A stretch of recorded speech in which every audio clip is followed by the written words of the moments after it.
Welcome back to Ben Salutes. And when I was a kid, filmmakers had the secret ingredient to making good films.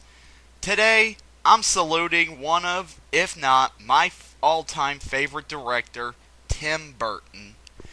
What I love about Tim Burton is he puts stuff that he likes into his films, and his films are works of art. Yeah, they're not only films, they're beautiful, beautiful looks of art. I could have a 2 hour conversation with somebody about a picture from Batman. There are a lot of elements of Tim Burton's films that I love. He often collaborates with amazing composer Danny Elfman, who adds thunderous and subtle music to any moment. Danny Elfman truly knows what he's doing, and he and Tim Burton are like bread and butter. Another collaboration that is often used in Tim Burton films is Johnny Depp, one of my favorite film actors.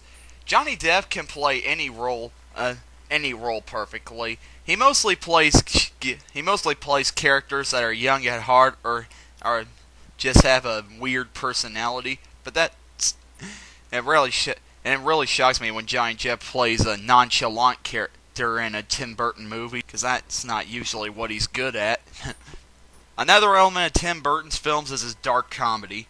Most of the time, he's not the kind of guy that makes straight up horror movies. And so when some movies he makes are generally creepy in a way like that, he adds this dark sense of humor to his films that is both creepy and hilarious at the same time. That's what I love.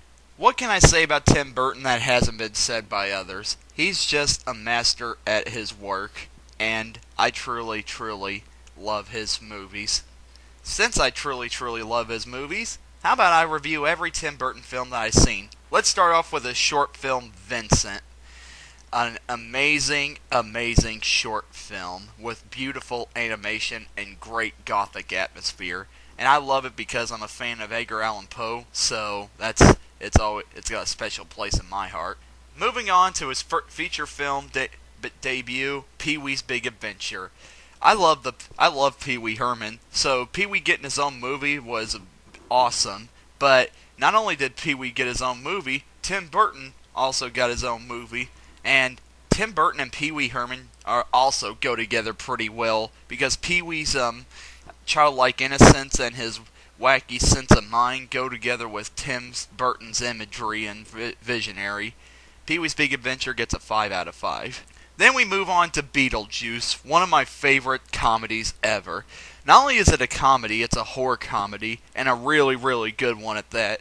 Michael Keaton plays one of his best roles as Beetlejuice, and I love the story of the couple that are trying to scare out the new people that move in their house after they die. And my only complaint, it's really short, and usually when I'm enjoying a movie, I really don't want it to end. But other than that, Beetlejuice is truly a masterpiece. 5 stars. Now we move on to Batman, one of my favorite movies of all time. You're going to be hearing this a lot in this list. And it is amazing. Amazing became an understatement. Seeing as how I'm a big comic book fan and Batman is my favorite superhero, I never would have expected Batman to be pulled off this well in feature films, but I was wrong. It's like the comic book on screen. It is that good. My favorite Michael Keaton role is Batman and Bruce Wayne. It's just, as a comedian, you never expect him to be this good at this role, but he pulled it off pretty well. I'm amazed. And let's not forget Jack Nicholson as the Joker.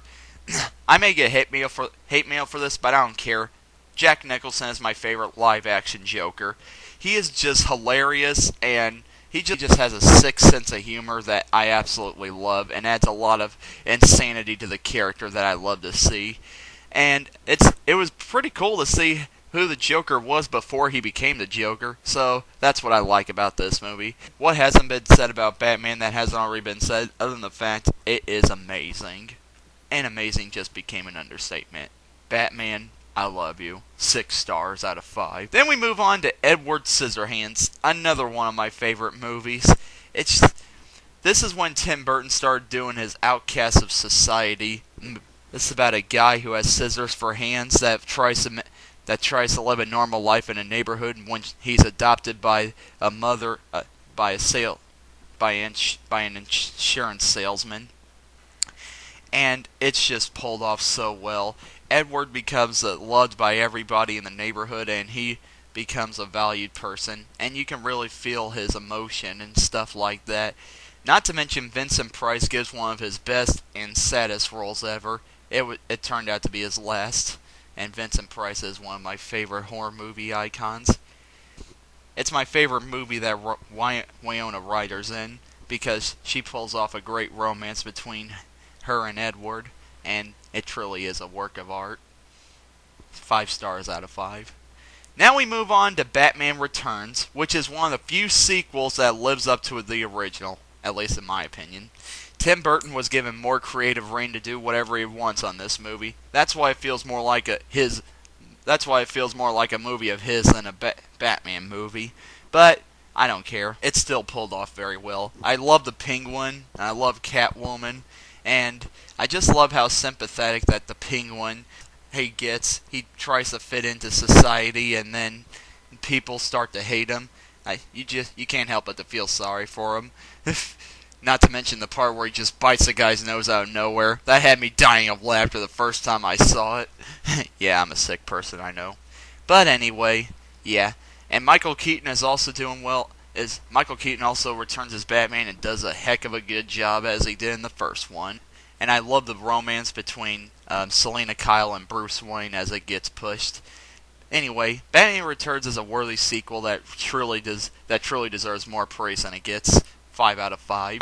Now, I know he didn't technically direct this, but I'm going to mention it anyway. The Nightmare Before Christmas. I remember in my favorite Disney movies list, I called this my favorite Disney movie, but I changed my mind. I'm sorry. But it's still a great movie. I absolutely love it. It's a holiday classic that deserves every praise it gets, and I don't have much to say about it other than the fact it's amazing and an animation classic. 5 stars out of 5. Now we move on to one of my all-time favorite movies ever, Ed Wood. Story about real-life film director Ed Wood, who's the most notorious movies ever made. The ones that are so bad that everybody who saw them absolutely hated them. Johnny Depp gives, in my opinion, his best performance as he leaves, breathes, and bleeds Ed Wood. I could imagine Ed Wood in real life being like Johnny Depp acts in this movie. And I just love all the movies that it covers. His 3 most notorious ones. Glenda, Bride of the Monster, and Plan 9 from Outer Space. And I just love everything about this movie. Especially, one of my favorites is Martin Landau as Bela Lugosi. I know. Bela Lugosi did not act like that in real life, but I can't help it. He just was so perfect for Bela Lugosi, and he deserves the Oscar for Best Supporting Actor that he received for this movie. It's a shame this movie was a box office bomb, because it truly was. I think people truly do need to see it. But thankfully, it's having its own life on DVD and is the favorite film of a lot of filmmakers. And this film, I recommend this film for anyone who wants to be a filmmaker. Ed Wood, 6 stars out of 5. We now move on to the movie where people felt Tim Burton was starting to go downhill. Mars Attacks. I will agree, this is his weirdest film and his most experimental. And watch this film, and then if somebody told you who directed it, you'd be like, "What? Tim Burton? No way, you're lying." But I absolutely love this movie. I know it's messed up. I know it's weird, and it makes absolutely no sense whatsoever. But I just love watching aliens blow stuff up, and I like the sense of humor of this. It's basically a tribute to the 50s and 60s science fiction B movies, and I'm such a big fan of those, and so this is truly a treat for it. My only complaint is the overuse of CGI, only because it makes the aliens look like out of place, severely out of place. But I digress. Mars Attacks truly is an underrated classic for me, and I'll give it a 4.4 out of 5. Next is Sleepy Hollow, which I just saw recently in English 3 class of all places, and it is amazing. It's basically the story of Sleepy Hollow, but with Tim Burton's added formula into it, and I just love Johnny Depp as Ichabod Crane. He truly did pulled that off pretty well. And I just love the fact that Tim Burton made dark humor out of all the people getting their heads cut off. That's funny. Not to mention, I think Christopher Walken gives his best performance in this movie, because all he had throughout the whole movie, all he does is go "Gah!" and I love it. Sleepy Hollow gets a 5 out of 5. Now we move on to the where, in my opinion, he started going a little downhill. The Planet of the Apes remake. I never saw the original, and I really want to. But when I saw this, it really wasn't that good. It really didn't feel like a Tim Burton movie. It just didn't to me. It felt more like a intergalactic war movie than something Tim Burton would make. And Tim Burton himself didn't want to be attached to this project, but he couldn't resist. Although it didn't feel like Tim Burton, I do thought it was an okay movie. I liked Mark Wahlberg's performance and stuff like that, and the makeup effects are amazing, no CGI required, and yeah, it was just great. So, I give Planet of the Apes a 3 out of 5. Not to mention the ending didn't make any sense whatsoever. To Planet of the Apes' disappointment, Tim Burton picks us up with Big Fish. I haven't seen this movie in a long time, but from what I remember, it was magical and whimsical. The modern-day Wizard of Oz. This is my favorite Juan McGregor movie. I think he did an amazing job, and I wish he was in more movies like this. I just loved how bright and colorful this movie was, and how magical and whimsical that it was, and I absolutely love it. Big Fish was definitely a big step up from Planet of the Apes, which is why I give it a 6 out of 5. Oh, don't make me. No, I don't want to do it. No, not this movie. Not this movie. I have to do a short review on Charlie and the Chocolate Factory. I will be perfectly honest. The story of Charlie and the Chocolate Factory did seem like something Tim Burton himself would want to come up with, but this movie was just all over the place. I barely remember it, but I remember me not liking it. Nothing against Johnny Depp. I think he did okay in this movie, but I just didn't think we really needed a remake to Willy Wonka and the Chocolate Factory. And other than some funny lines, this movie truly isn't something I would spend too much time with. I'll have to give it a 1 out of 5. Later on in the year, he made one of the best animated pictures of the decade, of the previous decade, Corpse Bride. Heck yeah! It's been a while since I've seen this movie, but from what I remember, it was awesome. The stop-motion animation is top-notch, and Johnny Depp is great at voice acting, and the singing and music is also great. It reminded me a lot of The Nightmare Before Christmas, and I think this is what The Nightmare Before Christmas would have been more like if Tim Burton did direct it. But this truly is amazing. I give Corpse Bride a 5 out of 5. Let's move on to one of my favorite musicals ever, Sweeney Todd, the Demon Barber of Fleet Street. Heck yeah! I just seen this recently, and it's basically gore combined with music, combined with art. You can't go wrong there. Johnny Depp is a great singer, and I also love the Helena Bonham Carter as a woman who takes care of Sweeney Todd, and I love the little kid.